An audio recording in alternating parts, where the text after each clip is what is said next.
தலைப்புச் செய்திகள் தொடர்கின்றன.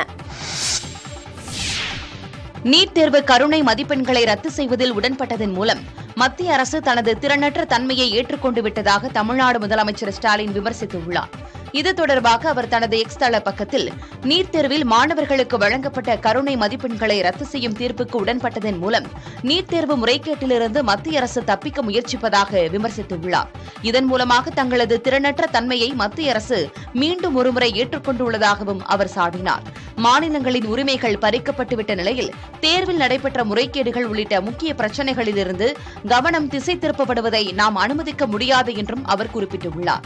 மத்திய அரசின் திறனற்ற தன்மையையும் மாணவர்களின் வேதனை மீதான இரக்கமற்ற தன்மையையும் கண்டிப்பதாக கூறியுள்ள முதலமைச்சர் ஸ்டாலின், மருத்துவ படிப்புகளுக்கான சேர்க்கை முறையை தீர்மானிப்பதில் மாநில அரசுகளின் பங்கை மீட்டெடுப்பதே இதற்கான தீர்வாக அமையும் என்றும் தெரிவித்திருக்கிறார். 18வது மக்களவைக்கான புதிய சபாநாயகரை தேர்ந்தெடுப்பதற்கான தேர்தல் வரும் 26ஆம் தேதி நடைபெறும் என அறிவிக்கப்பட்டுள்ளது. நடந்து முடிந்த மக்களவைத் தேர்தலில் பாஜக தலைமையிலான தேசிய ஜனநாயக கூட்டணி ஆட்சியை பிடித்தது. தொடர்ந்து 3வது முறையாக ஜூன் 9ஆம் தேதி மோடி பிரதமராக பதவியேற்றார். அவருடன் 30 கேபினெட் அமைச்சர்கள், 36 இணையமைச்சர்கள் என 71 பேர் கொண்ட அமைச்சரவையும் பதவியேற்றது. புதிய நாடாளுமன்ற கூட்டத்தொடர் வரும் ஜூன் 24ஆம் தேதி நடைபெறும் என அறிவிக்கப்பட்டது. 2 நாட்கள் புதிய எம்பிக்கள் பதவியேற்கின்றனர். அதனைத் தொடர்ந்து புதிய சபாநாயகரை தேர்வு செய்வதற்கான தேர்தல் வரும் 26ஆம் தேதி நடைபெறவுள்ளதாக மக்களவை செயலகம் தெரிவித்துள்ளது. மக்களவை சபாநாயகர் பதவியை தக்கவைக்க தனிப்பெரும் கட்சியாக இருக்கும் பாஜக மும்முரம் காட்டி வருகிறது. அதே நேரம் பாஜக கூட்டணியில் உள்ள தெலுங்கு தேசம், ஐக்கிய ஜனதா தளம் கட்சிகள் தங்கள் பிரதிநிதிகளை வேட்பாளராக்க பாஜகவுடன் பேச்சுவார்த்தை நடத்தி வருவதாக கூறப்படுகிறது. இந்தியா கூட்டணியும் சபாநாயகர் தேர்தலுக்கு பொது வேட்பாளரை முன்னிறுத்த முனைப்பு காட்டி வருகிறது. மக்களவையில் பாஜக கூட்டணிக்கு 293 உறுப்பினர்களும், இந்தியா கூட்டணிக்கு 234 எம்பிக்களும் உள்ளனர். சிக்கிம் முதலமைச்சராக பிரேம்சிங் தமாங் பதவியேற்ற மறுநாளே அவரது மனைவி தனது எம்எல்ஏ பதவியை ராஜினாமா செய்துள்ளார். சிக்கிம் மாநிலத்திற்கு நடைபெற்ற சட்டமன்ற தேர்தலில் சிக்கிம் கிராந்திகாரி மோர்ச்சா 32 தொகுதிகளில் 31 தொகுதிகளை கைப்பற்றி அபார வெற்றி பெற்றது. அக்கட்சியின் தலைவர் பிரேம்சிங் தமாங் சிக்கிம் முதலமைச்சராக பதவியேற்றார். இதனிடையே அவரது மனைவி கிருஷ்ணா குமாரி ராய் தனது சட்டமன்ற உறுப்பினர் பதவியை ராஜினாமா செய்துள்ளார். நமச்சி சிங் கிடாங் தொகுதியில் வெற்றி பெற்ற அவர் தனது கணவர் பதவியேற்ற மறுநாள் ராஜினாமா செய்திருக்கிறார். அதற்கு அவரது கணவரும் சிக்கிம் முதலமைச்சருமான பிரேம்சிங் அத்தொகுதி மக்களிடம் மன்னிப்பு கோரியுள்ளார். எதற்காக தனது பதவியை ராஜினாமா செய்துள்ளார் என்று அதிகாரப்பூர்வ அறிவிப்பு வெளியாகவில்லை. சந்திரபாபு நாயுடுவின் பதவியேற்பு விழாவில் அமித்ஷா கண்டித்ததாக கூறப்பட்ட நிலையில் அதற்கு தமிழிசை சவுந்தரராஜன் விளக்கமளித்துள்ளார். ஆந்திர முதலமைச்சராக சந்திரபாபு நாயுடு பதவியேற்ற விழாவில் கலந்து கொண்ட தெலுங்கானா முன்னாள் ஆளுநர் தமிழிசை சவுந்தரராஜனை மேடையில் அமர்ந்திருந்த உள்துறை அமைச்சர் அமித்ஷா அழைத்து பேசினார். இருவருக்குமான உரையாடலின் விவரங்கள் தெரியாவிட்டாலும் உடல் மொழியை கொண்டு தமிழிசையை அமித்ஷா கண்டித்ததாக பலரும் காணொலியை பகிர்ந்தனர். இந்நிலையில் இதற்கு விளக்கமளித்த எக்ஸ் வலைதளத்தில் தமிழிசை சவுந்தரராஜன் பதிவு ஒன்றை வெளியிட்டுள்ளார். அதில் மக்களவைத் தேர்தலில் சந்தித்த சவால் குறித்தும் அடுத்த கட்ட நடவடிக்கை குறித்தும் அமித்ஷா தன்னிடம் பேசியதாக தெரிவித்தார். போதிய கால அவகாசம் இல்லாததால் தொகுதியில் கட்சிப் பணிகளை தொடருமாறு அமித்ஷா அறிவுறுத்தியதாக தெரிவித்த தமிழிசை சவுந்தரராஜன் தேவையற்ற வதந்திகளை தவிர்க்கவே இந்த விளக்கத்தை கொடுப்பதாக குறிப்பிட்டுள்ளார். திருப்போரூர் முருகன் கோயிலுக்கு சொந்தமான 100 கோடி ரூபாய் மதிப்புள்ள சொத்துக்கள் மீட்கப்பட்டுள்ளன. செங்கல்பட்டு மாவட்டம் திருப்போரூர் கந்தசாமி திருக்கோயில் மற்றும் ஆளவந்தான் கோயிலுக்கு சொந்தமான சொத்துக்களை மீட்டு அறிக்கை தாக்கல் செய்ய தமிழ்நாடு அரசு இந்து சமய அறநிலையத்துறைக்கு சென்னை உயர்நீதிமன்றம் உத்தரவிட்டிருந்தது. அதன்படி தனியாரால் ஆக்கிரமிக்கப்பட்டிருந்த 19 ஏக்கர் பரப்பிலான சுமார் 100 கோடி ரூபாய் மதிப்பிலான சொத்துக்கள் மீட்கப்பட்டன. மேலும் மீட்கப்பட்ட இடத்தில் வளர்ந்துள்ள முள் புதர்கள், செடிகளை ஜேசிபி இயந்திரம் கொண்டு அகற்றி அவ்விடத்தில் எச்சரிக்கை பெயர் பலகை அமைத்துள்ளனர். சீனா பாகிஸ்தான் கூட்டறிக்கையில் ஜம்மு காஷ்மீர் பற்றி குறிப்பிடப்பட்டுள்ளதற்கு இந்தியா கடும் கண்டனம் தெரிவித்துள்ளது. ஜம்மு காஷ்மீரும் லடாக்கும் எப்போதுமே இந்தியாவின் ஒருங்கிணைந்த பகுதி என திட்டவட்டமாக கூறியுள்ளது. கடந்த 7ஆம் தேதி சீன தலைநகர் பீஜிங்கில் பாகிஸ்தான் பிரதமர் ஷெபாஸ் ஷெரீப் சீன பிரதமர் லீ குவாங்கை சந்தித்து பேசிய பின்னர் கூட்டறிக்கை ஒன்று வெளியிடப்பட்டது. அந்த கூட்டறிக்கையில் ஜம்மு காஷ்மீர் குறித்து குறிப்பிடப்பட்டிருந்தது. இது தொடர்பாக இந்திய வெளியுறவுத்துறை செய்தி தொடர்பாளர் ரன்தீர் ஜெய்ஸ்வாலிடம் செய்தியாளர்கள் கேள்வி எழுப்பினர். பாகிஸ்தான் சீன கூட்டறிக்கையில் ஜம்மு காஷ்மீர் குறித்த தேவையற்ற கருத்துகள் இடம்பெற்றுள்ளதாகவும் அவற்றை முழுமையாக நிராகரிப்பதாகவும் ரந்தீர் ஜெய்ஸ்வால் கூறினார். இது தொடர்பாக இந்தியாவின் நிலைப்பாடு அனைத்து தரப்பினரும் அறிந்ததுதான் என குறிப்பிட்ட அவர், ஜம்மு காஷ்மீரும் லடாக்கும் எப்போதும் இந்தியாவின் ஒருங்கிணைந்த பிரிக்க முடியாத பகுதியாக இருந்திருப்பதாகவும் தெரிவித்தார். இது தொடர்பாக கருத்து தெரிவிக்க வேறு எந்த நாட்டிற்கும் முகாந்திரம் இல்லை என்றும் அவர் குறிப்பிட்டார். பாகிஸ்தான் சீனா கூட்டறிக்கையில் குறிப்பிடப்பட்டுள்ள இரு நாடுகள் இடையிலான பொருளாதார பாதைக்கும் எதிர்ப்பு தெரிவித்தார். இந்த பாதையின் பல பகுதிகள் பாகிஸ்தான் சட்டவிரோதமாக ஆக்கிரமித்துள்ள இந்திய பகுதிகளில் அமைந்து இருப்பதாக அவர் கூறினார். பாகிஸ்தானின் சட்டவிரோத ஆக்கிரமிப்பை ஆதரிக்கும் மற்ற நாடுகளின் நடவடிக்கைகளை உறுதியாக எதிர்ப்பதாகவும் நிராகரிப்பதாகவும் கூறினார். அமெரிக்காவின் புளோரிடாவில் கடும் மழை காரணமாக மக்களின் இயல்பு வாழ்க்கை முடங்கியுள்ளது. கடந்த 10ஆம் தேதி முதல் கனமழை பொழிந்து வருகிறது. தொடர்ந்து மழை பொழிந்து வருவதால் பல்வேறு பகுதிகள் வெள்ளக்காடாக காட்சியளிக்கிறது. 5 பகுதிகளுக்கு அவசர நிலை பிரகடனம் விதிக்கப்பட்டிருக்கிறது. தாழ்வான பகுதிகளில் உள்ள மக்கள் பாதுகாப்பான இடங்களுக்கு மாற்றப்பட்டுள்ளனர். சுமார் 80 லட்சம் மக்களுக்கு வெள்ள அபாய எச்சரிக்கை விடுக்கப்பட்டிருக்கிறது. சாலைகளில் மழை வெள்ளம் கரை புரண்டு ஓடுவதால் போக்குவரத்தும் துண்டிக்கப்பட்டிருக்கிறது. இன்றும் நாளையும் மழை நீடிக்கும் என அந்நாட்டு வானிலை மையம் எச்சரிக்கை விடுத்துள்ளது. புளோரிடாவில் கனமழை காரணமாக ஏற்பட்டுள்ள வெள்ளத்தினால் T20 உலகக்கோப்பை கிரிக்கெட் போட்டி நடத்துவதில் சிக்கல் எழுந்திருக்கிறது. குறிப்பாக இன்று இரவு அமெரிக்கா அயர்லாந்து அணிகள் இடையிலான போட்டி மழை வெள்ளத்தால் ரத்தாகும் சூழல் ஏற்பட்டிருக்கிறது. இந்த போட்டி ரத்தானால் அமெரிக்க அணி சூப்பர் 8 சுற்றுக்கு தகுதி பெறும். பாகிஸ்தான் அணி வெளியேறும் சூழல் உருவாகும். இதனால் பாகிஸ்தான் ரசிகர்கள் சோகத்தில் உள்ளனர். அதேபோல் நாளை நடைபெறும் இந்தியா கனடா அணிகள் இடையிலான போட்டியும் மழை காரணமாக தடைபடலாம். இதனால் கிரிக்கெட் ரசிகர்கள் ஏமாற்றம் அடைந்துள்ளனர்.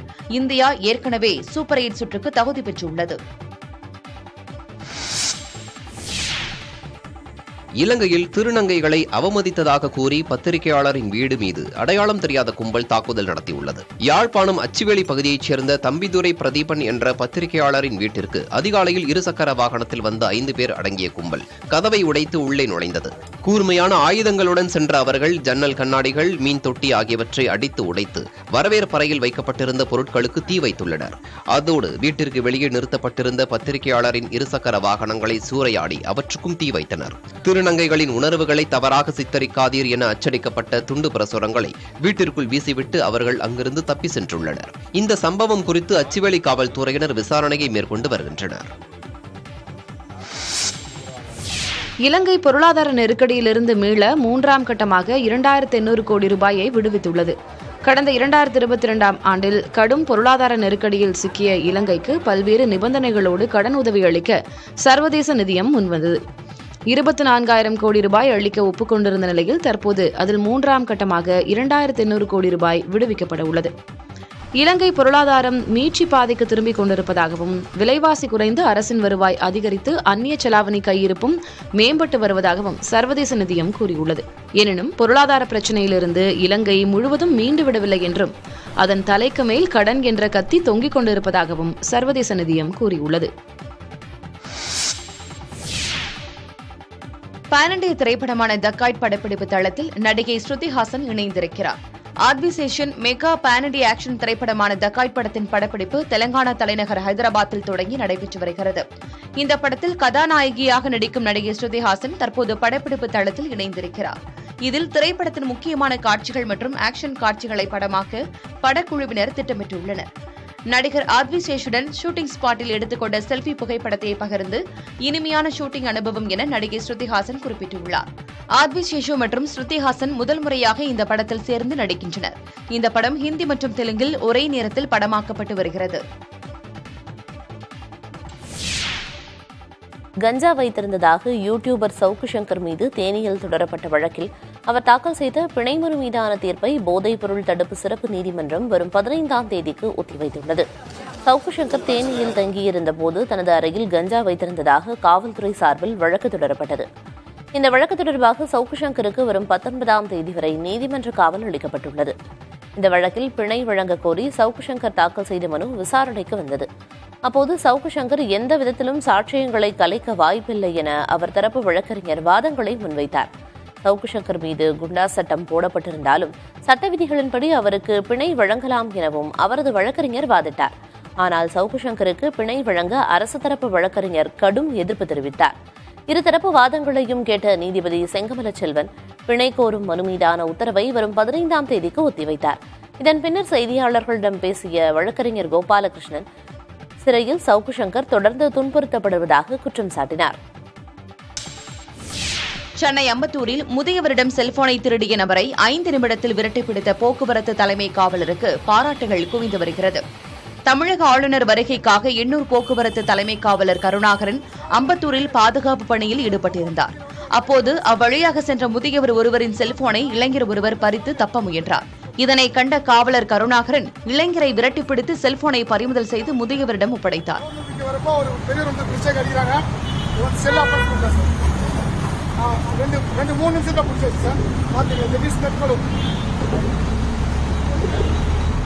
திருட்டில் ஈடுபட்ட நபரையும் காவல்துறையிடம் அவர் ஒப்படைத்தார்.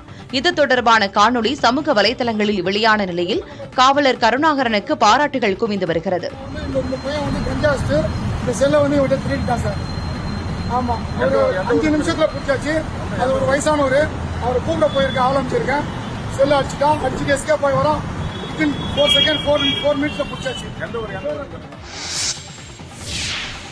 தூத்துக்குடி மாவட்டம் திருச்செந்தூர் அருகே உள்ளாட்சி தேர்தலில் பதிவான வாக்குகள் நீதிமன்ற உத்தரவுப்படி மீண்டும் எண்ணப்பட்டன. இதில் ஏற்கனவே வெற்றி பெற்ற வேட்பாளர் மீண்டும் ஒரு வாக்கு வித்தியாசத்தில் வெற்றி பெற்றதாக அறிவிக்கப்பட்டது. கடந்த 2019ஆம் ஆண்டு நடைபெற்ற ஊரக உள்ளாட்சி தேர்தலில் திருச்செந்தூர் அருகே உள்ள காயாமொழி ஊராட்சியில் ராஜேஸ்வரன், முரளி மனோகரன் உட்பட 8 பேர் போட்டியிட்டனர். இதில் ஒரு வாக்கு வித்தியாசத்தில் ராஜேஸ்வரன் வெற்றி பெற்றார். இதற்கிடையில் வாக்கு எண்ணிக்கையில் குளறுபடி ஏற்பட்டதாக கூறி முரளி மனோகரன் தூத்துக்குடி மாவட்ட நீதிமன்றத்தில் வழக்கு தொடர்ந்தார். அந்த வழக்கில் இன்று மீண்டும் மறு வாக்கு எண்ணிக்கை நடைபெறும் என்று நீதிமன்றம் உத்தரவு பிறப்பித்தது. அதன்படி 3 மணி நேரத்திற்கும் மேலாக நடைபெற்ற மறு வாக்கு எண்ணிக்கையில் ராஜேஸ்வரன் 1069 வாக்குகளும் முரளி மனோகரன் 1068 வாக்குகளும் பெற்றனர். இதன் காரணமாக மீண்டும் ராஜேஸ்வரன் ஒரு வாக்கு வித்தியாசத்தில் வெற்றி பெற்றார். இதில் இம்முறை 105 ஓட்டுகள் செல்லாத ஓட்டுகள் உள்ளதாக கூறப்படுகிறது.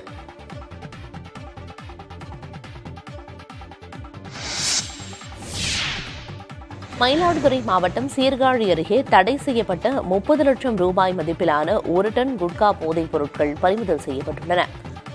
வைத்தீஸ்வரன் கோவில் அடுத்துள்ள கற்கோயில் பகுதியில் முத்துராஜ் என்பவரது கடையில் காவல்துறையினர் சோதனை செய்தபோது 14 கிலோ குட்கா பொருட்கள் இருப்பது தெரியவந்தது. அவரை கைது செய்து நடத்திய விசாரணையில் ரமேஷ் என்பவரது குடோனில் இருந்து தடை செய்யப்பட்ட புகையிலை பொருட்களை வாங்கி வந்து விற்பனை செய்வதை ஒப்புக்கொண்டுள்ளார். அவர் கொடுத்த தகவலின் பேரில் ரமேஷ், விஜயகுமார், சரவணன் உள்ளிட்டோரும் கைது செய்யப்பட்டனர்.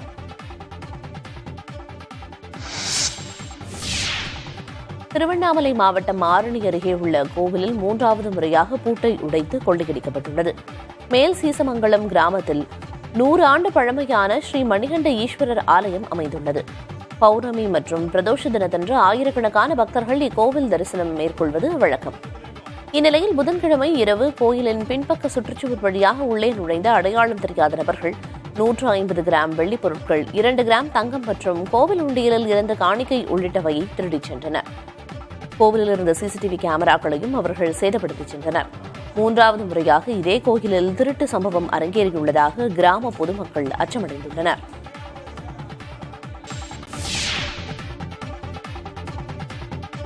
நீதிமன்றத்தில் வேலை வாங்கிக் கொடுப்பதாக மோசடி செய்த வழக்கில் முறையான விசாரணை நடைபெறவில்லை என நீதிபதி புகழேந்தி அதிருப்தி தெரிவித்துள்ளார். விருதுநகர் நீதிமன்றத்தில் வேலை வாங்கி தருவதாக கூறி 42 லட்சம் ரூபாய் மோசடி செய்த வழக்கில் காயத்ரி, சுந்தரம்மாள், வெங்கடேசன் ஆகியோர் மீது வழக்கு பதிவு செய்யப்பட்டுள்ளது. இந்த வழக்கிற்கும் தங்களுக்கும் தொடர்பில்லை என கூறி மூவரும் முன்பிணை கேட்டு சென்னை உயர்நீதிமன்ற மதுரை கிளையில் மனு தாக்கல் செய்தனர். அதனை விசாரித்த நீதிபதி புகழேந்தி நீதிமன்றத்தில் வேலை வாங்கி தருவதாக மோசடி செய்த புகாரையே ஓய்வு பெறும் நிலையில் உள்ள சார்பு ஆய்வாளரை கொண்டுதான் விசாரணை செய்வீர்களா என கேள்வி எழுப்பினார். காவல்துறையினர் முறையான விசாரணை என்பதை மறந்துவிட்டார்களா? விருதுநகர் குற்றப்பிரிவில் ஆய்வாளர் இருக்கின்றாரா? மாவட்ட குற்றப்பிரிவு டிஎஸ்பிக்கு இந்த வழக்கு தொடர்பான விவரங்கள் தெரியுமா என அடுக்கடுக்காக கேள்விகளை எழுப்பினார். இந்த வழக்கில் காவல்துறை விசாரணையில் திருப்தியில்லை என குறிப்பிட்ட நீதிபதி ஏன் விசாரணையை சிபிசிஐடிக்கு மாற்றக்கூடாது என்றும் கேட்டார். புதுச்சேரியில் குடும்ப அட்டை வழங்குவதற்கு அதிகாரிகள் லஞ்சம் கேட்பதாக கூறி பாதிக்கப்பட்ட பொதுமக்களோடு சுயேட்சை சட்டமன்ற உறுப்பினர் ஆர்ப்பாட்டத்தில் ஈடுபட்டார். புதுச்சேரி அரசின் குடிமைப் பொருள் வழங்கல் துறையில் வறுமை கோட்டிற்கு கீழ் உள்ளவர்களுக்கான சிவப்பு நிற குடும்ப அட்டைகளை பெறுவதற்கு பொதுமக்களிடமிருந்து அதிகாரிகள் சிலர் லஞ்சம் பெறுவதாக புகார்கள் எழுந்தன. லஞ்சம் கொடுப்பவர்களுக்கு மட்டுமே அந்த குடும்ப அட்டை வழங்கப்படுவதாகவும் லஞ்சம் கொடுக்காதவர்களை அதிகாரிகள் அலைகழிப்பதாகவும் குற்றம் சாட்டப்பட்டது. இதையடுத்து குடும்ப அட்டை வழங்குவதை தற்காலிகமாக நிறுத்தி வைக்க துறையின் செயலாளர் உத்தரவிட்டார். இந்நிலையில் லஞ்சம் பெறும் அதிகாரிகளை கண்டித்தும் நிறுத்தப்பட்டுள்ள குடும்ப அட்டை விநியோக நடைமுறைகளை மீண்டும் தொடங்க வேண்டும் என வலியுறுத்தியும் பாதிக்கப்பட்ட பொதுமக்களோடு சுயேட்சை சட்டமன்ற உறுப்பினர் நேரு போராட்டத்தில் ஈடுபட்டார். தட்டாஞ்சாவடியில் உள்ள குடிமைப் பொருள் வழங்கல் துறை அலுவலகத்தை முற்றுகையிட்டு ஆர்ப்பாட்டத்தில் ஈடுபட்டனர். இதையடுத்து அவர்களோடு துறை சார்ந்த அதிகாரிகள் பேச்சுவார்த்தை நடத்தினர். அதில் அதிகாரிகள் உத்தரவாதம் அளித்ததை தொடர்ந்து போராட்டத்தில் ஈடுபட்டவர்கள் அங்கிருந்து கலைந்து சென்றனர்.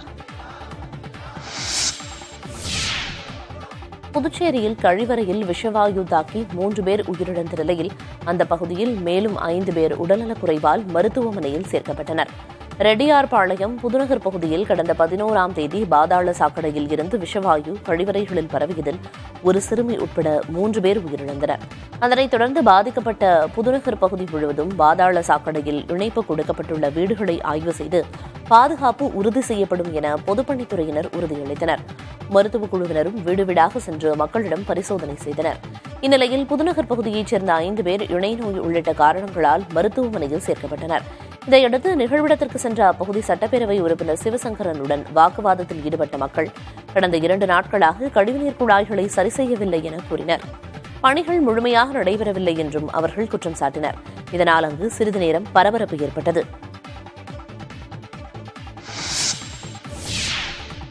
தேசிய பாதுகாப்பு ஆலோசகராக அஜித் தோவல் மீண்டும் நியமிக்கப்பட்டுள்ளார். நாட்டின் முக்கியத்துவம் மிகுந்த பதவிகளில் ஒன்றான தேசிய பாதுகாப்பு ஆலோசகர் பதவியில் அஜித் தோவல் மீண்டும் 3வது முறையாக நியமிக்கப்பட்டுள்ளார். பிரதமர் நரேந்திர மோடியின் பதவிக்காலம் முடியும் வரை அஜித் தோவலும் அப்பதவியில் நீடிப்பார் என மத்திய அமைச்சரவையில் நியமிக்கப்பட்ட நியமன கமிட்டி வெளியிட்ட உத்தரவில் தெரிவிக்கப்பட்டுள்ளது. தேசிய பாதுகாப்பு ஆலோசகர் பதவி மத்திய கேபினெட் அமைச்சர் அந்தஸ்துக்கு சமமான பதவியாகும். பிரதமரின் முதன்மை செயலாளராக PK மிஸ்ரா தொடர்வார் என்றும் நியமன கமிட்டி தெரிவித்துள்ளது.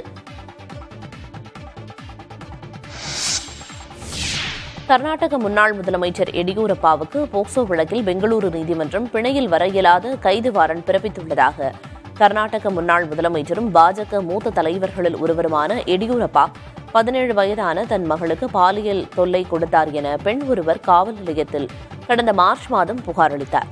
இதன் அடிப்படையில் எடியூரப்பா மீது போக்சோ வழக்கு பதிவு செய்யப்பட்டது. இந்த வழக்கு மாநில அரசின் குற்றப்புலனாய்வு துறைக்கும் மாற்றப்பட்டது. எனினும் வழக்கு விசாரணையில் ஆஜராக காவல்துறையிடம் எடியூரப்பா தொடர்ந்து அவகாசம் கேட்டு வந்தார். இந்நிலையில் பெங்களூரு நீதிமன்றம் பிணையில் வர இயலாத கைது வாரண்டை எடியூரப்பாவிற்கு எதிராக பிறப்பித்துள்ளது. இதற்கிடையே வழக்கு விசாரணையில் ஆஜராக எடியூரப்பாவிற்கு மீண்டும் நோட்டீஸ் அனுப்பப்பட்டுள்ளதாகவும் தவறும் பட்சத்தில் அவர் கைது செய்யப்படவும் வாய்ப்பிருப்பதாகவும் கர்நாடக உள்துறை அமைச்சர் பரமேஸ்வரா தெரிவித்திருந்தார். தன் மீது பொய் புகார் அளிக்கப்பட்டுள்ளதாகவும் இதை சட்ட ரீதியில் எதிர்கொண்டு மீண்டு வரப்போவதாகவும் தெரிவித்துள்ள எடியூரப்பா இந்த வழக்கில் முன்ஜாமீன் கோரி சிறப்பு நீதிமன்றத்தில் முறையிட்டுள்ளார். டெல்லியில் நிலவும் குடிநீர் பிரச்சினைக்கு தீர்வு காண விரைந்து நடவடிக்கை எடுக்கும்படி முதலமைச்சர் அரவிந்த் கெஜ்ரிவால் உத்தரவிட்டிருப்பதாக அமைச்சர் அதிஷி தெரிவித்துள்ளார்.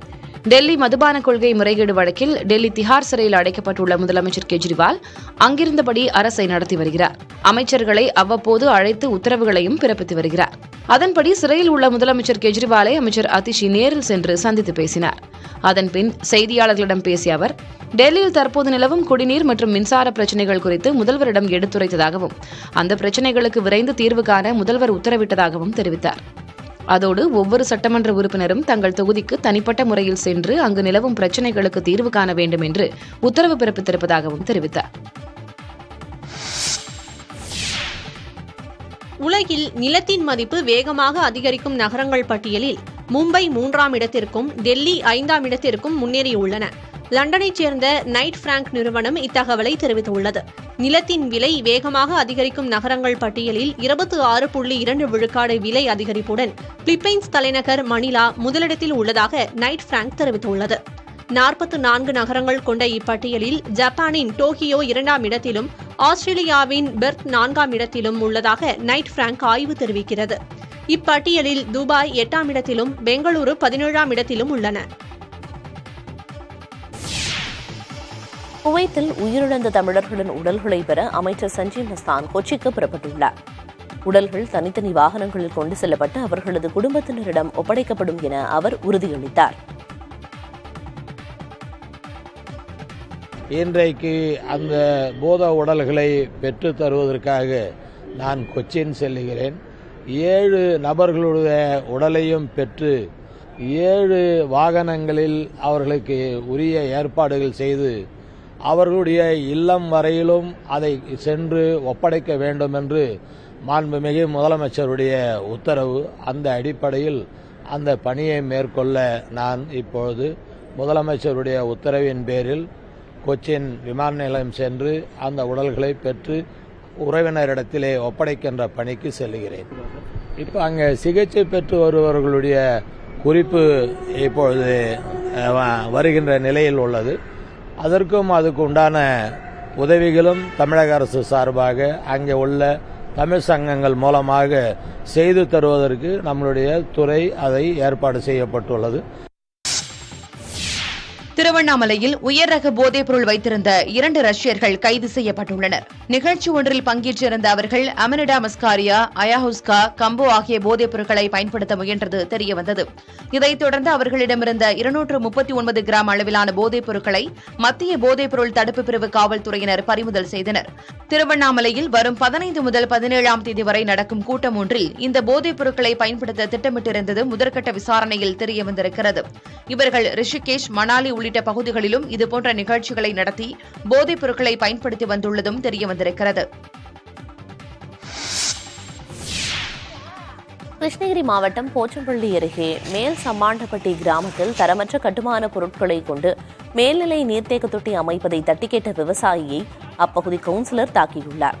இதுகுறித்த வீடியோ காட்சி சமூக வலைதளங்களில் பரவி வருகிறது. 30,000 லிட்டர் கொள்ளளவு கொண்ட மேல்நிலை நீர்த்தேக்க தொட்டி மேல் சம்மாண்டப்பட்டி கிராமத்தில் கட்டப்பட்டு வருகிறது. இந்நிலையில் அந்த கிராமத்தைச் சேர்ந்த மாரிமுத்து என்பவர் கட்டுமான பணிகள் நடைபெறும் விதத்தை கவனித்துள்ளார். அப்போது சரியான முறையில் கட்டுமான பொருட்கள் சேர்க்காதது குறித்து அவர் கேள்வி எழுப்பியுள்ளார். இதனையடுத்து அங்கு வந்த அப்பகுதி கவுன்சிலர் வடிவேல் வாக்குவாதத்தில் ஈடுபட்டதோடு மாரிமுத்துவை தாக்கியுள்ளார். இந்நிலையில் தரமான முறையில் நீர்த்தேக்க தொட்டியை அமைத்து தர கோரிக்கை எழுந்துள்ளது. இதுகுறித்து பேசிய வட்டார வளர்ச்சி அலுவலர் பணிகளை நேரில் பார்வையிட்டு நடவடிக்கை எடுப்பதாக கூறினார். தரம் இல்லாத கட்டுறாங்க சார். நானும் ஒரு அரை மணி நேரம் நின்று பார்த்தேன். 4 பானில் டஸ்ட்டு, 4 பானில் ஜல்லி, அரை பானில் சிமெண்ட் கொட்டுறாங்க சார். சரி வரையாக கட்டலைங்க சார். அதனால் கேட்டதுக்கு அடிக்கிறதுக்கு வராங்க. அது 30,000 லிட்டர் தண்ணி கட்டுறாங்க. அது 2 ஊருக்கும் சரி வராதுங்க சார். தனித்தனி முறையில் எதை பண்ணி சிறப்பாக செஞ்சு கொடுங்க சார். சென்னை ஆவடி மாநகராட்சி அரசு பள்ளி வளாகத்தில் தேங்கியுள்ள மழைநீரால் மாணவர்கள் அவதியடைந்து வருகின்றனர். சென்னை மற்றும் புறநகர் பகுதிகளில் நேற்று இரவு கனமழை பெய்தது. இதனால் ஆவடி மாநகராட்சிக்குட்பட்ட திருமுல்லைவாயல் பகுதியில் இயங்கும் மாநகராட்சி அரசு பள்ளி வளாகத்தில் மழைநீர் குளம் போல் தேங்கியது. தேங்கியிருக்கும் தண்ணீரை ஆபத்தான முறையில் தாவி குதித்து கடந்து சிறுவர் சிறுமியர்கள் வகுப்பறைக்கு செல்கின்றனர். மேலும் பள்ளிக்கு காவல் பணியாளர் இல்லாத சூழலால் கால்நடைகள் பள்ளி வளாகத்தில் சுற்றித் திரியும் நிலை ஏற்பட்டது. எனவே மாணாக்கர்கள் நலன் கருதி பள்ளி வளாகத்தை தூய்மை செய்ய வேண்டும் என கோரிக்கை எழுந்துள்ளது. பட்டியலினத்தைச் சேர்ந்தவர்களுக்கு முடிவெட்ட மறுத்ததாக தொடரப்பட்ட வழக்கில் சலூன் கடைக்காரர்களுக்கு ஜாமீன் வழங்கி சென்னை உயர்நீதிமன்றம் உத்தரவிட்டுள்ளது. தருமபுரி மாவட்டம் அரூரை அடுத்த கீரைப்பட்டி கிராமத்தைச் சேர்ந்த யோகேஸ்வரன் மற்றும் அவரது தந்தை கருப்பன் ஆகிய இருவரும் சலூன் கடை நடத்தி வருகின்றனர். இவர்களின் கடைக்கு கிளாப்பாறை அம்பேத்கர் நகரைச் சேர்ந்த பட்டியலின இளைஞர் சஞ்சய் முடித்திருத்தம் செய்ய சென்றுள்ளார். அப்போது சஞ்சயின் ஊரை விசாரித்த யோகேஸ்வரன் கிளப்பாறையைச் சேர்ந்தவர்களுக்கு முடிவெட்ட முடியாது என்று தெரிவித்ததாக கூறப்படுகிறது. இது சம்பந்தமாக சஞ்சய் அரூர் காவல் நிலையத்தில் யோகேஸ்வரன் மற்றும் கருப்பன் மீது புகார் அளித்தார். இந்த புகாரின் அடிப்படையில் பதிவு செய்யப்பட்ட வழக்கில் இருவரும் கைது செய்யப்பட்டனர். கைது செய்யப்பட்ட இருவரும் ஜாமீன் கேட்டு சென்னை உயர்நீதிமன்றத்தில் மனு தாக்கல் செய்தனர். இந்த மனு நீதிபதி எம் தண்டபாணி முன் விசாரணைக்கு வந்தபோது அனைத்து தரப்பினருக்கும் முடிவெட்டி வருவதாகவும் புகார்தாரர் சஞ்சய்க்கு முடிவெட்ட மறுக்கவில்லை என்றும் காத்திருக்கத்தான் சொன்னதாகவும் மனுதாரர்கள் தரப்பில் தெரிவிக்கப்பட்டது. இதையடுத்து இருவருக்கும் ஜாமீன் வழங்கி நீதிபதி தண்டபாணி உத்தரவிட்டார். குவைத் உள்ளிட்ட வளைகுடா நாடுகளில் சுமார் 90 லட்சம் இந்தியர்கள் வேலை செய்வதாக புள்ளி விவரங்கள் தெரிவிக்கின்றன. வேலைக்காக வெளிநாடு செல்லும் இந்தியர்களில் குறிப்பாக கேரளா, தமிழ்நாட்டிலிருந்து அதிக நபர்களின் தேர்வாக இருப்பது வளைகுடா நாடுகளே. எண்ணெய் வளமிக்க வளைகுடா நாடுகளில் Bahrain, Oman, Qatar, Kuwait, Saudi Arabia, ஐக்கிய அரபு அமீரகம் ஆகிய நாடுகள் உள்ளன. இவற்றில் செல்வம் கொழிக்கும் நாடாக குவைத் இருக்கிறது. இந்திய வெளியுறவுத்துறை அமைச்சகத்தின் 2022ஆம் ஆண்டு தகவலின்படி வளைகுடா நாடுகளில் 90 லட்சம் இந்தியர்கள் பணியாற்றுவதாக தெரிவிக்கப்பட்டுள்ளது. அதில் பஹ்ரைனில் 3,08,662 நபர்களும், ஓமனில் 6,53,500 நபர்களும், கத்தாரில் 8,44,499 நபர்களும் வேலை செய்வதாக தெரிவிக்கப்பட்டுள்ளது. குவைத்தில் 9,24,687 நபர்களும், சவுதி அரேபியாவில் 24,65,464 நபர்களும், ஐக்கிய அரபு அமீரகத்தில் 35,54,274 நபர்கள் என ஒட்டுமொத்தமாக 90 லட்சம் இந்தியர்கள் பணியாற்றுவதாக வெளியுறவுத்துறை அமைச்சக புள்ளி விவரங்கள் தெரிவிக்கின்றன. வளைகுடா நாடுகளில் வசிக்கும் தெற்காசிய நாடுகளைச் சேர்ந்தவர்களில் இந்தியர்களே அதிகம் எனவும் புள்ளி விவரங்கள் கூறுகின்றன. மேலும் வளைகுடா நாடுகளில் இருந்து இந்தியாவுக்குத்தான் அதிக அளவு பணம் அனுப்பப்படுவதாகவும் உலக வங்கியின் தரவுகள் தெரிவிக்கின்றன. கேரள மாநிலம் வயநாடு மக்களவைத் தொகுதியில் இடைத்தேர்தல் நடைபெற்றால் அதில் பிரியங்கா காந்தி போட்டியிடக்கூடும் என தகவல்கள் வெளியாகியுள்ளன. மக்களவைத் தேர்தலில் ராய்பரேலி, வயநாடு ஆகிய இரு தொகுதிகளில் ராகுல் காந்தி வெற்றி பெற்றுள்ள நிலையில் அதில் ஒன்றை கைவிட வேண்டியுள்ளது. இவ்விரண்டில் வயநாடு தொகுதியை ராகுல் காந்தி கைவிடுவார் என தகவல்கள் வெளியாகியுள்ளன. இந்நிலையில் ராகுல் காந்தி கைவிடும் வயநாட்டில் அவரது சகோதரியும் காங்கிரஸ் பொதுச் செயலாளருமான பிரியங்கா காந்தி போட்டியிடக்கூடும் என தகவல்கள் வெளியாகியுள்ளன. வயநாட்டில் பிரியங்கா போட்டியிட்டு வெல்லும் பட்சத்தில் நாடாளுமன்றத்தில் நேரு குடும்பத்தைச் சேர்ந்த 3 பேர் ஒரே நேரத்தில் உறுப்பினர்களாக இருக்கும் நிலை ஏற்படும்.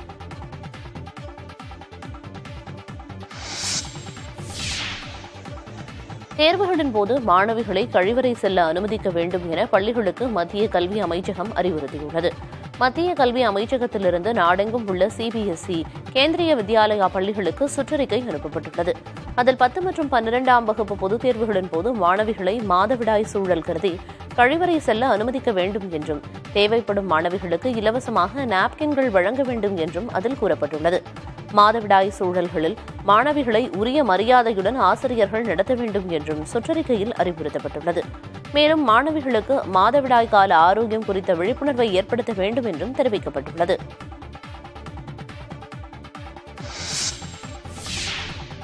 சீனா பாகிஸ்தான் கூட்டறிக்கையில் ஜம்மு காஷ்மீர் பற்றி குறிப்பிடப்பட்டுள்ளதற்கு இந்தியா கடும் கண்டனம் தெரிவித்துள்ளது.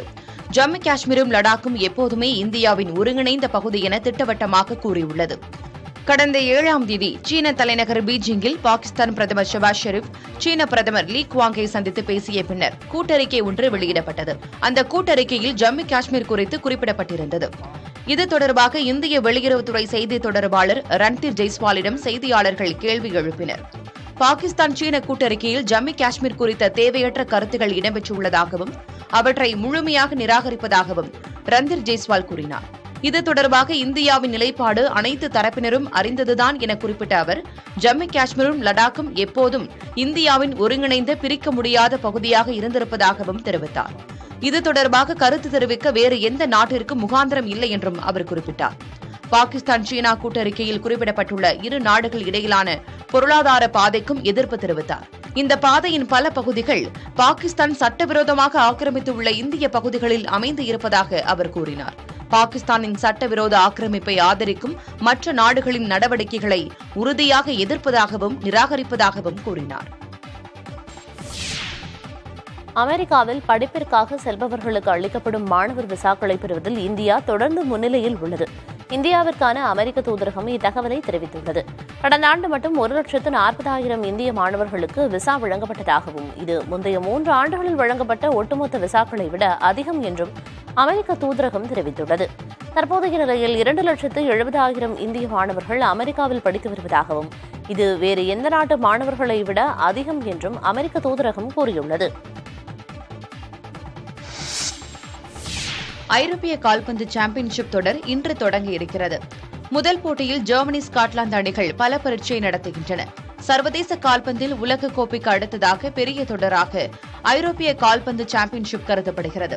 1960ஆம் ஆண்டு முதல் 4 ஆண்டுகளுக்கு ஒருமுறை இந்த தொடர் நடத்தப்பட்டு வருகிறது. கொரோனா காரணமாக 2020ஆம் ஆண்டு நடைபெற வேண்டிய தொடர் ஓராண்டு தள்ளி 2021ஆம் ஆண்டு நடைபெற்றது. இந்நிலையில் 24 அணிகள் பங்கேற்கும் ஐரோப்பிய சாம்பியன்ஷிப் தொடர் இன்று ஜெர்மனியில் தொடங்குகிறது. நள்ளிரவு 12:30 மணிக்கு நடைபெறும் முதல் போட்டியில் ஜெர்மன் மற்றும் ஸ்காட்லாந்து அணிகள் மோதுகின்றன. ஐரோப்பிய கால்பந்து சாம்பியன்ஷிப் தொடருக்கான மொத்த பரிசுத் தொகை ஏறக்குறைய 3000 கோடி ரூபாயாகும். இதுவரை 16 முறை இந்த தொடர் நடைபெற்றிருக்கும் நிலையில் ஜெர்மனி, ஸ்பெயின் ஆகிய நாடுகள் தலா 3 முறை வாகை சூடியிருக்கின்றன. கேரளாவில் பாலிவுட் நடிகை சன்னி லியோனின் நடனத்துக்கு தடை விதிக்கப்பட்டுள்ளது. பிரபல பாலிவுட் நடிகை சன்னி லியோன் தமிழில் வடகரி, ஓமை கோஸ்ட் உள்ளிட்ட படங்களில் நடித்திருக்கிறார். மேலும் ஹிந்தி, தெலுங்கு, கன்னடம், மலையாளம் உள்ளிட்ட மொழிகளிலும் நடித்திருக்கிறார். இது மட்டுமின்றி பல நடன நிகழ்ச்சிகளிலும் பங்கேற்று வருகிறார். இந்த சூழ்நிலையில் கவர்ச்சி நடிகையான சன்னி லியோனுக்கு பெங்களூருவில் நடந்த புத்தாண்டு கொண்டாட்ட நிகழ்ச்சியில் நடனமாட தடை விதிக்கப்பட்டது. தற்போது கேரளாவிலும் சன்னி லியோன் நடனத்துக்கு தடை விதிக்கப்பட்டது. வரும் ஜூலை 5ஆம் தேதி கேரளாவில் உள்ள பல்கலைக்கழக கல்லூரி வளாகத்தில் சன்னி லியோனின் நடன நிகழ்ச்சியை நடத்த ஏற்பாடு செய்த நிலையில் தற்போது கேரள பல்கலைக்கழக துணைவேந்தர் அந்நிகழ்ச்சிக்கு தடை விதித்து உத்தரவிட்டுள்ளார். கிளாம்பாக்கம் பேருந்து நிலைய போக்குவரத்து நெரிசலுக்கு தீர்வு காண குழு அமைக்கப்பட்டுள்ளதாக அமைச்சர் தாமோ அன்பரசன் தெரிவித்துள்ளார். 10 நாட்களில் குழு அளிக்கும் அறிக்கையின் அடிப்படையில் நெரிசலை குறைக்க நடவடிக்கை எடுக்கப்படும் என்றும் அவர் உறுதியளித்தார்.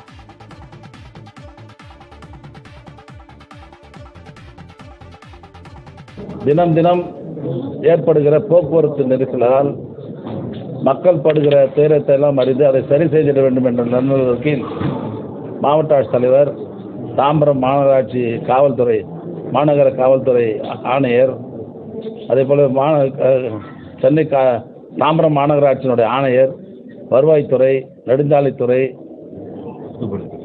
போக்குவரத்து துறை போன்ற துறைகளை அதிகாரிகளெல்லாம் கலந்து இந்த போக்குவரத்து பிரச்சனையிலிருந்து மக்களை எப்படி பாதுகாப்பது என்பதை பற்றிலாம் ஆய்வு செய்தோம்.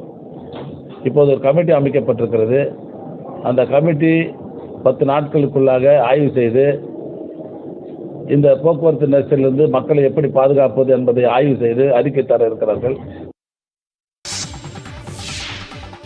தொழில்நுட்ப ரீதியாக முல்லை பெரியாறு அணையில் எந்த பிரச்சனையும் இல்லை என்று முதன்மை கண்காணிப்பு குழுவினர் தெரிவித்துள்ளனர்.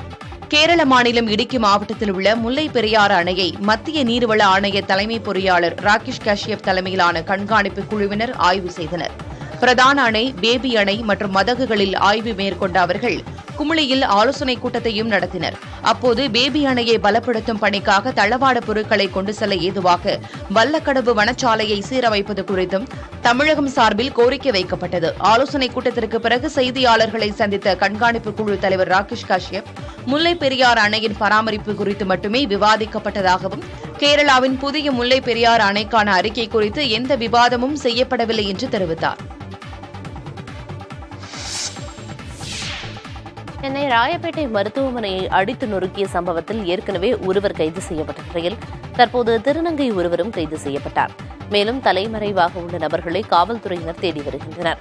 அபிராமபுரம் காவல்துறையினர் கடந்த 8ஆம் தேதி இரவு போதைப் பொருட்கள் விற்பனை செய்ததாக சரண், ராஜேஷ், தினேஷ் ஆகியோரை கைது செய்தனர். அவர்கள் 3 பேரும் ராயப்பேட்டை அரசு மருத்துவமனைக்கு பரிசோதனை செய்வதற்காக அழைத்துச் செல்லப்பட்டனர். அப்போது திருநங்கை மோகினி உள்ளிட்ட 5 பேர் அவர்களை விடுதலை செய்யக்கோரி தகராறில் ஈடுபட்டனர். தொடர்ந்து மருத்துவமனை அவசர சிகிச்சை பிரிவில் இருந்த கணினி உள்ளிட்ட கருவிகளை உடைத்துவிட்டு அங்கிருந்து தப்பிச் சென்றுள்ளனர். இந்த சம்பவம் தொடர்பாக கணேஷ் என்ற இளைஞர் கைது செய்யப்பட்டார். தற்போது திருநங்கை மோகினியும் கைது செய்யப்பட்டுள்ளார். புதுச்சேரியில் கழிவறையில் விஷவாயு தாக்கி 3 பேர் உயிரிழந்த நிலையில் அந்த பகுதியில் மேலும் 5 பேர் உடல்நலக்குறைவால் மருத்துவமனையில் சேர்க்கப்பட்டனர். ரெட்டியார்பாளையம் புதுநகர் பகுதியில் கடந்த 11ஆம் தேதி பாதாள சாக்கடையில் இருந்து விஷவாயு கழிவறைகளில் பரவியதில் ஒரு சிறுமி உட்பட 3 பேர் உயிரிழந்தனர். அதனைத் தொடர்ந்து பாதிக்கப்பட்ட புறநகர் புதுநகர் பகுதி முழுவதும் பாதாள சாக்கடையில் இணைப்பு கொடுக்கப்பட்டுள்ள வீடுகளை ஆய்வு செய்து பாதுகாப்பு உறுதி செய்யப்படும் என பொதுப்பணித்துறையினர் உறுதியளித்தனர். மருத்துவக் குழுவினரும் வீடு வீடாக சென்று மக்களிடம் பரிசோதனை செய்தனர். இந்நிலையில் புதுநகர் பகுதியைச் சேர்ந்த 5 பேர் இணைநோய் உள்ளிட்ட காரணங்களால் மருத்துவமனையில் சேர்க்கப்பட்டனர். இதையடுத்து நிகழ்விடத்திற்கு சென்ற அப்பகுதி சட்டப்பேரவை உறுப்பினர் சிவசங்கரனுடன் வாக்குவாதத்தில் ஈடுபட்ட மக்கள் கடந்த 2 நாட்களாக கழிவுநீர் குழாய்களை சரி செய்யவில்லை என கூறினர். பணிகள் முழுமையாக நடைபெறவில்லை என்றும் அவர்கள் குற்றம் சாட்டினர். இதனால் அங்கு சிறிது நேரம் பரபரப்பு ஏற்பட்டது.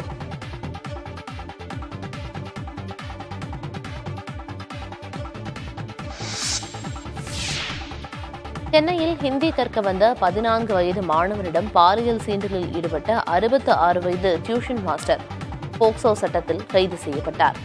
திருவல்லிக்கேணியில் வாசுதேவன் என்பவரிடம் தன்னிடம் ஹிந்தி படிக்க வந்த சிறுவனை காத்திருக்குமாறு கூறியுள்ளார். மற்றவர்கள் சென்ற பின் மாணவனை படுக்கை அறைக்கு அழைத்துச் சென்று துன்புறுத்தியதாக கூறப்படுகிறது.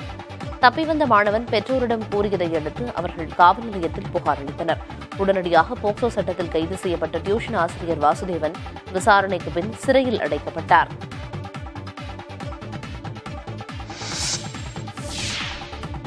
பதினெட்டாவது மக்களவைக்கான புதிய சபாநாயகரை தேர்ந்தெடுப்பதற்கான தேர்தல் வரும் 26ஆம் தேதி நடைபெறும் என அறிவிக்கப்பட்டுள்ளது.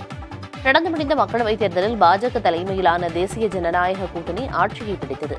தொடர்ந்து 3வது முறையாக ஜூன் 9ஆம் தேதி மோடி பிரதமராக பதவியேற்றார். அவருடன் 30 கேபினெட் அமைச்சர்கள், 36 இணை அமைச்சர்கள் என 71 பேர் கொண்ட அமைச்சரவையும் பதவியேற்றது. புதிய நாடாளுமன்ற கூட்டத்தொடர் வரும் ஜூன் 24ஆம் தேதி நடைபெறும் என அறிவிக்கப்பட்டது. 2 நாட்கள் புதிய எம்பிக்கள் பதவியேற்கின்றனர். அதனைத் தொடர்ந்து புதிய சபாநாயகரை தேர்வு செய்வதற்கான தேர்தல் வரும் 26ஆம் தேதி நடைபெறவுள்ளதாக மக்களவைச் செயலகம் தெரிவித்துள்ளது.